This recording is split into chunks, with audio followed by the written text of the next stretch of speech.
ମହେନ୍ଦ୍ର ତନୟା ସାହିତ୍ୟ ସଂସଦର ବାର୍ଷିକ ଉତ୍ସବ।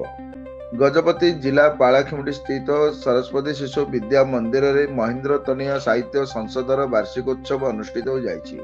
ମୁଖ୍ୟ ଅତିଥି ଭାବେ ଗବେଷକ ପୂର୍ଣ୍ଣଚନ୍ଦ୍ର ମହାପାତ୍ର, ସମ୍ମାନିତ ଅତିଥି ଭାବେ ଅଖିଳ ଭାରତୀୟ ସାହିତ୍ୟ ପରିଷଦର ଓଡ଼ିଶା ରାଜ୍ୟ ସଂଗଠକ ସମ୍ପାଦକ ନାରାୟଣ ନାୟକ, ରାଜ୍ୟ ସହ ସମ୍ପାଦକ ରାମକୃଷ୍ଣ ତ୍ରିପାଠୀ, राज्य कार्यकारिणी सदस्य तथा महिला स्नातक महाविद्यालय अध्यापिका डॉक्टर कल्याणी मिश्र और सरस्वती शिशु विद्या मंदिर प्रधान आचार्य सरोज कुमार पंडा प्रमुख जोगदे प्रदीप प्रज्वलन पूर्वक कार्यक्रम को उद्घाटन करथिले।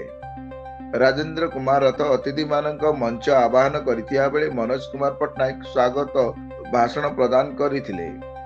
अतिथि माने निज अभिभाषण साहित्य संस्कृति और वीरत्व रे पारଳାର अग्रणी भूमिकार गाथा वर्णना करी मुख्य अतिथि वर्तमान पीढ़ीर साहित्यर रुचि विषय आलोकपात करथिया बेले पारଳାର पंडित गोपीनाथ नंद प्रथम शब्दकोश अभिधान लिखि ओडिया भाषा समुद्र करथिबा प्रकाश करथिले।